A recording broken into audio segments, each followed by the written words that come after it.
initially you didn't want to play the part. That's right. What was the fear behind not wanting to be Captain America? Well, the fear certainly wasn't rooted in the creative forces behind the project. Joe, Kevin Feige, those are the guys you want to make movies for. That was never in question.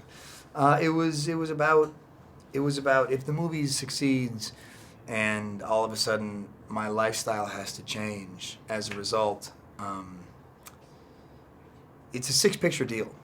And most times, you know, if you make films, they're one at a time. And if a movie succeeds and for whatever reason you don't respond well to the ripple effect in the post-film process, you can retreat and you can regroup. The problem with this is this movie will come out, and if it does well, and if all of a sudden my life does shift to a place that I'm not comfortable with, and I want to go somewhere and kind of get my head back together, too bad. You got to go back to number 2. So that it felt like I was compromising a lot of the freedom that I love, and that was scary.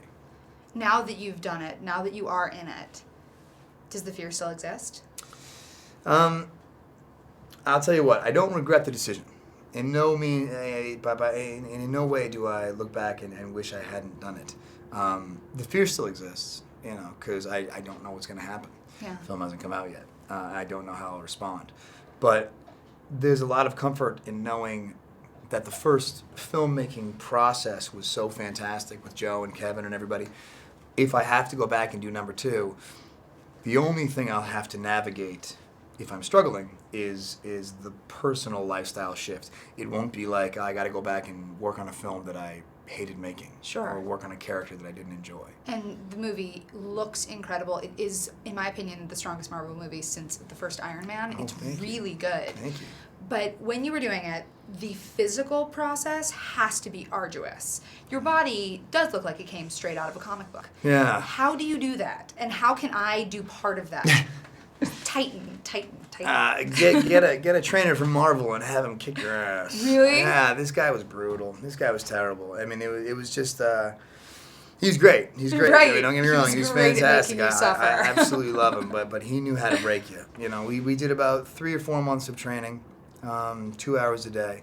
And it was just constantly eating food, and it just felt like a never-ending process. Well, when people say eating food, that sounds fun, but it was steamed chicken. Exactly. And it's not ice cream sundaes and oatmeal. donuts. You know what I mean? No. Exactly. It's like bland rice and a piece of naked chicken, and you don't just have to eat just one. You got to eat like 3. You know, so you're at a point where you're always full. You're always full, uncomfortably full. Comic-Con is coming up. That's right. Will you be back down there? Yeah. Are you prepared for the nerd onslaught? Yeah, I hope so. It's an intimidating place. It really is. It's crazy. It's wild. Yeah. And why does every place you go smell like nachos and beef jerky when nobody's actually eating that? It just comes off of them in waves.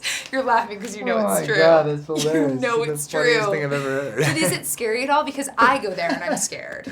Yeah, it's intimidating. It is. I mean, it's a double-edged sword. If you handle a property well, it's the best place in the world. If you don't do something justice, it's a terrifying environment. So hopefully this will be well received. I think it's a great movie. Congratulations. Thank you so much. Thank you.